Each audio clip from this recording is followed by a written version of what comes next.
Hello, welcome back to another vinyl show and tell. Hope everyone's doing all right.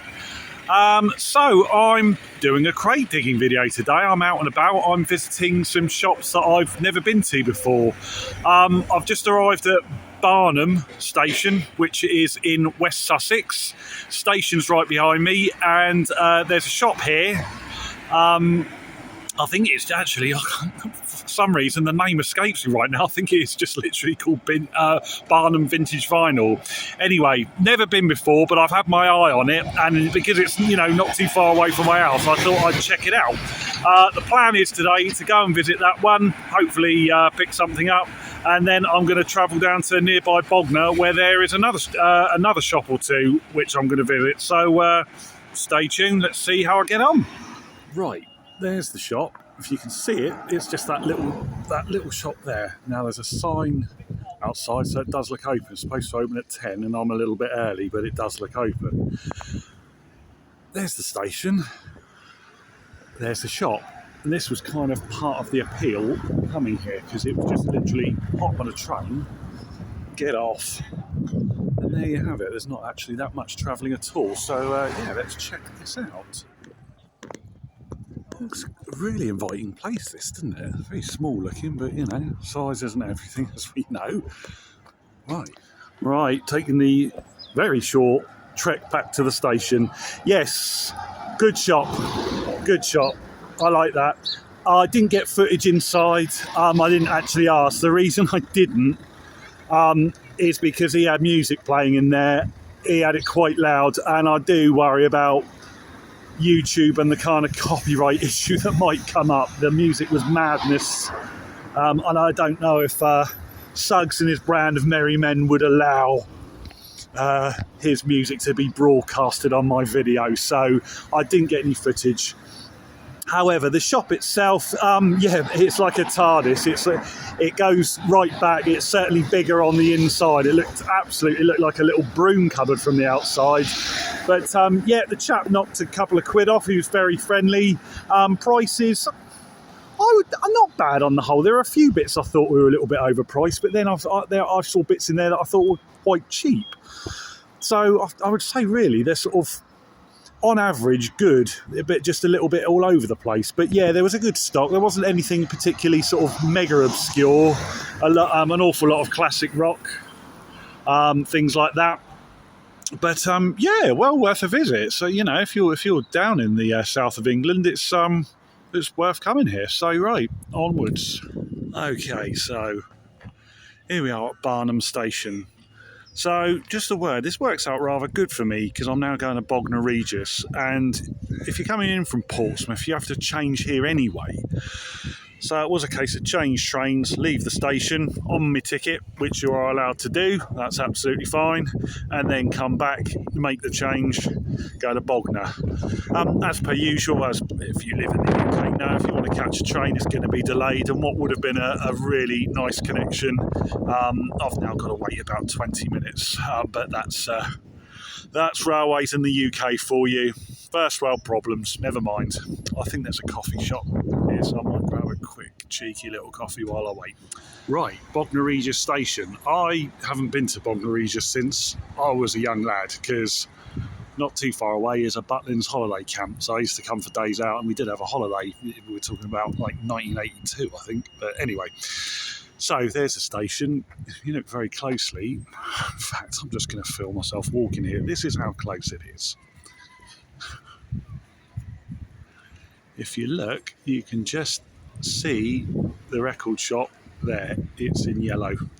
So, yeah, again, very, very close. So, all part of the appeal of coming here. Let's take a look. After a matter of seconds walking, here we are.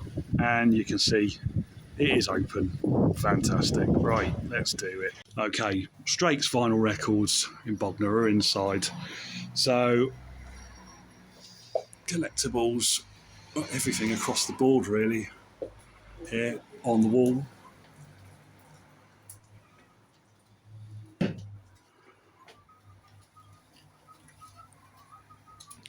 Nice and spacious.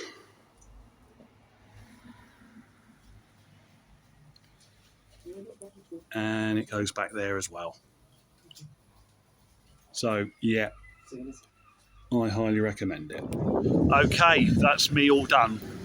So Straits was very, very good, as you can see. Actually, that shop was brilliant. It really, really was. I've just been speaking to the owner, Steve, who's a great chap. Let me film in there. He said, "Why wouldn't I?" But yeah, absolutely great shop. That really was packed with good stuff. What I will say about it is it is completely genre free.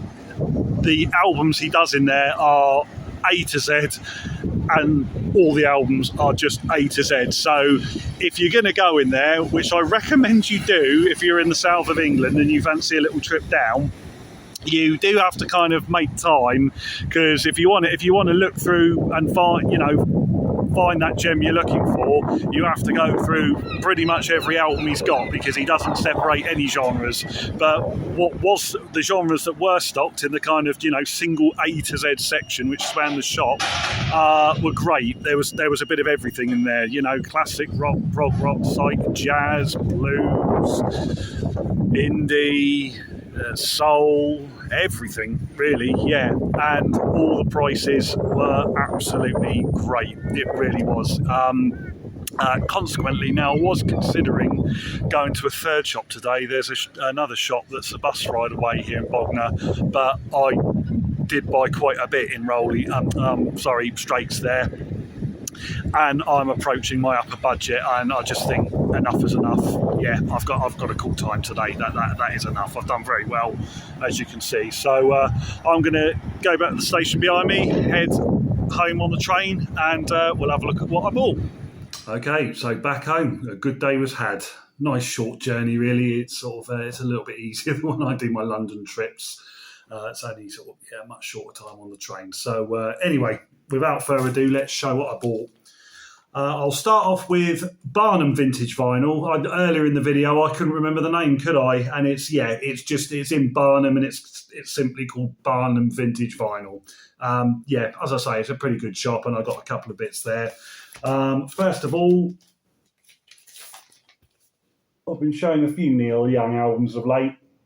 There's so many to get, aren't there? He's got a huge back catalogue. This is Comes a Time. And this is a really lovely copy. It's really, really nice copy, this. It's actually a Canadian original. I do tend to like my UK first pressings, but this was Canadian, and the record, it looks nigh on unplayed. It's got a really nice kind of matte textured sleeve.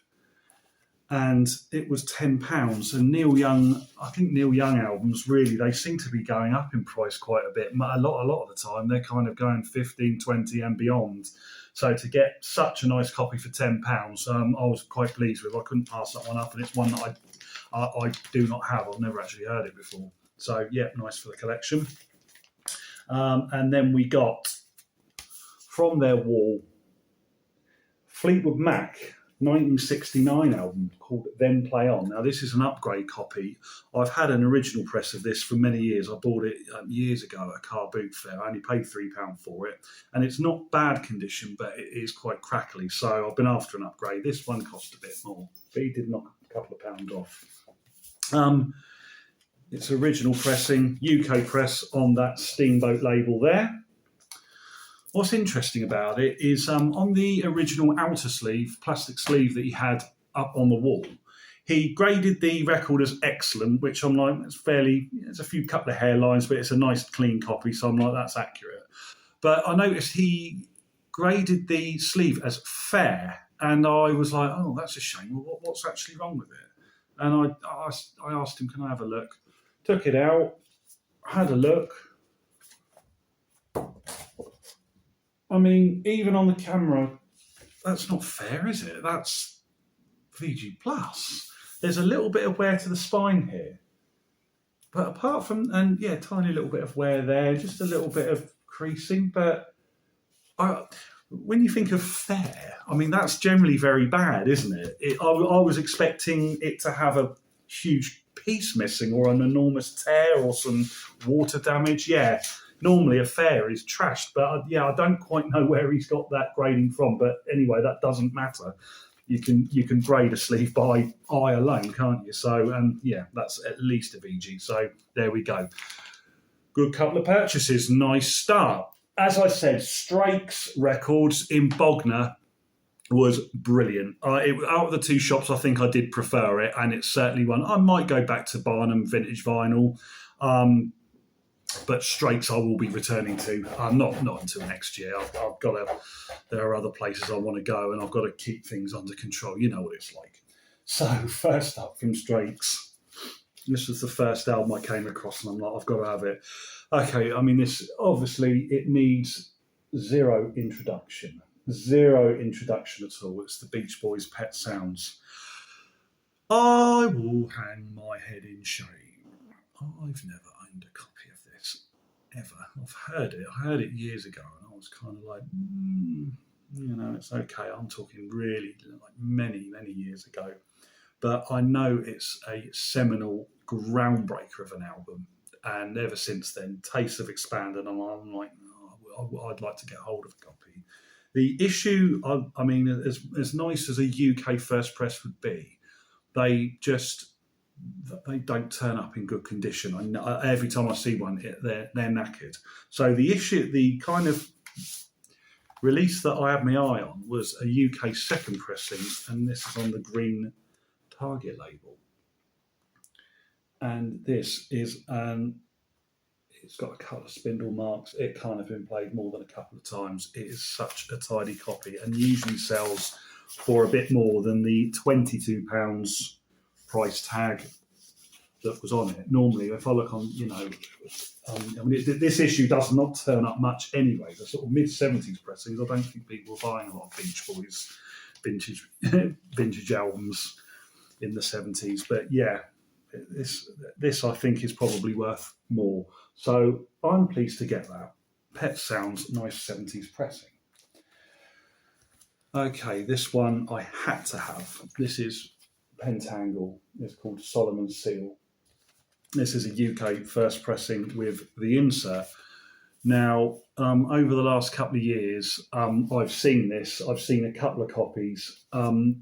And for some reason I didn't buy them, and they were really lovely copies. And both times I regretted not buying them. Both times I was like, "What? Why didn't I not pick it up?"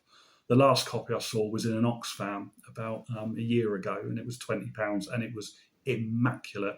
And for some reason I just didn't get it, and I regretted it.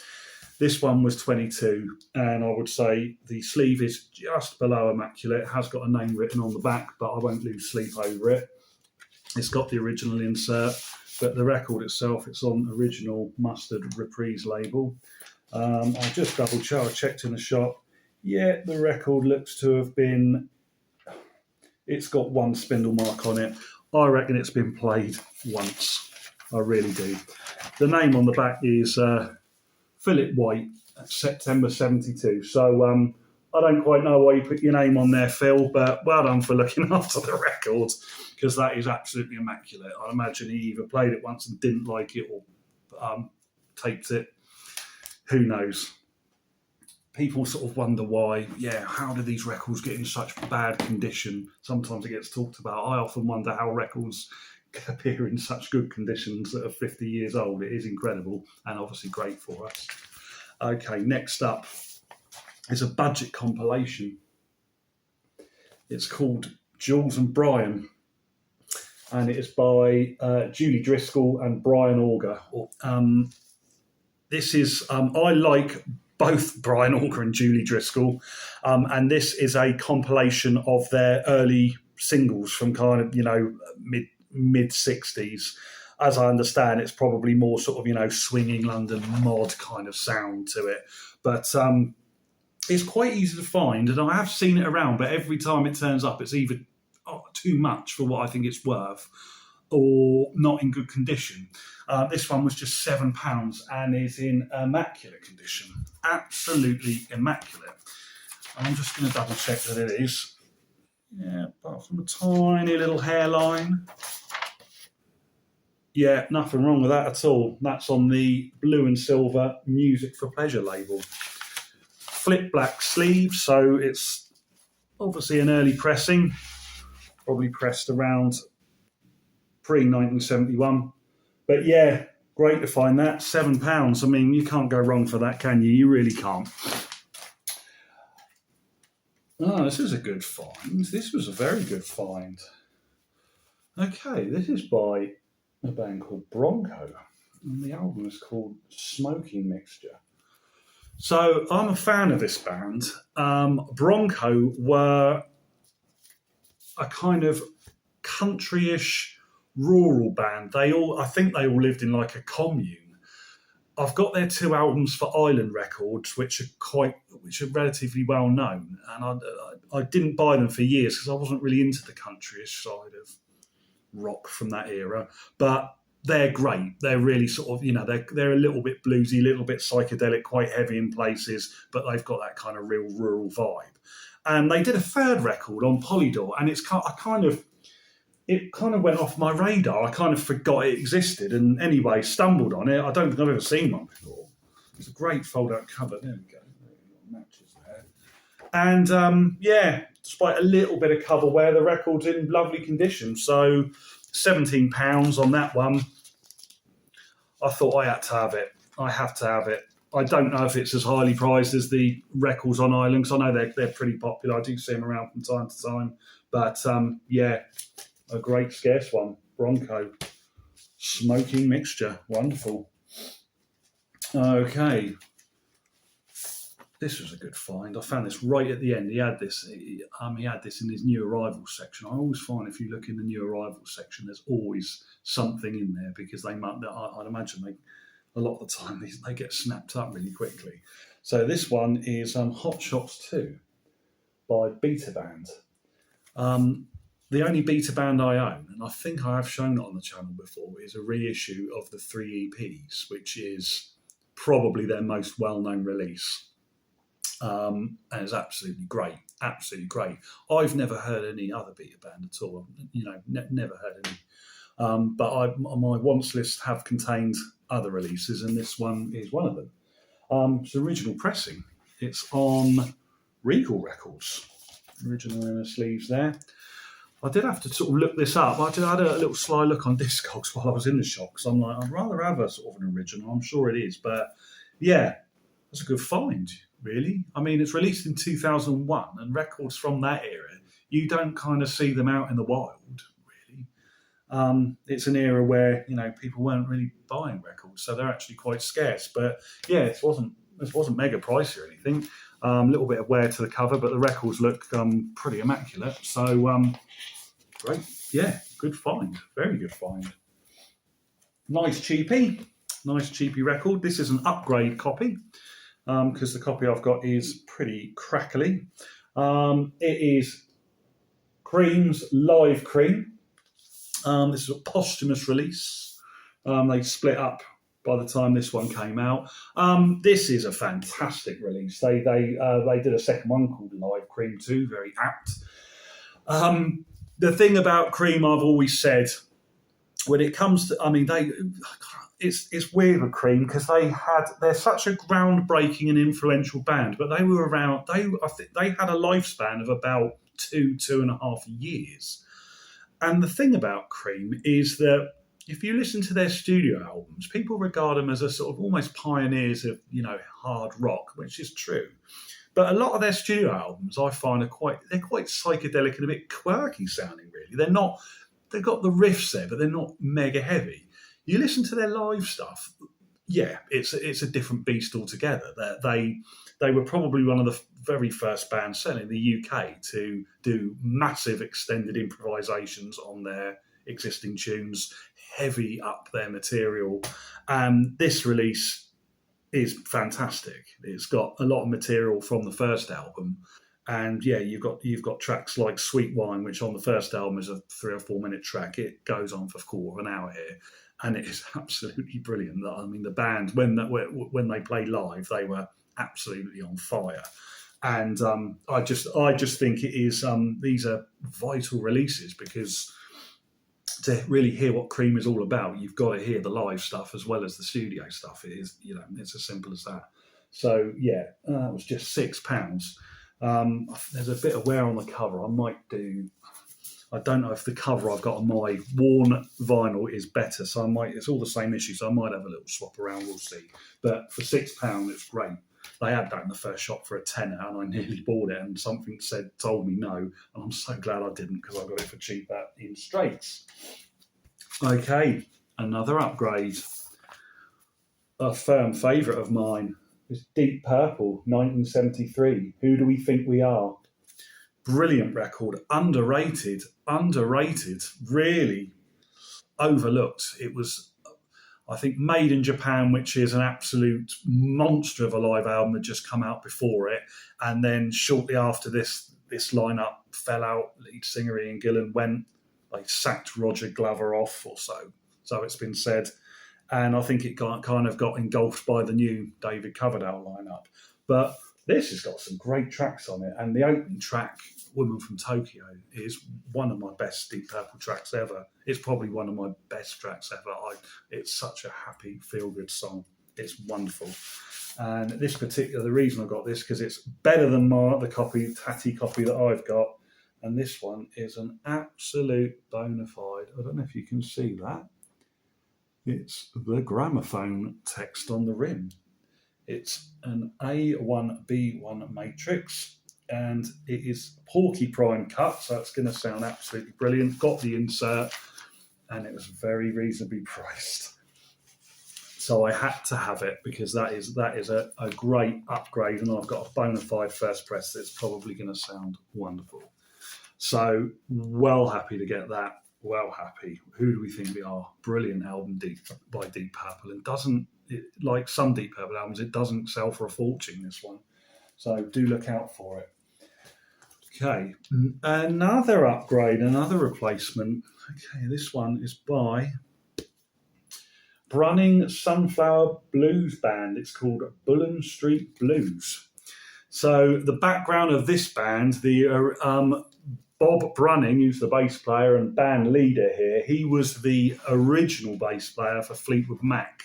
Before John McVie joined, John McVie, they put in John Mayall's Blues Breakers at the time, and Peter Green just couldn't get him to leave. So Bob Brunning came in, I think, kind of on the understanding that if John McVie did join, he was out, which was fair enough.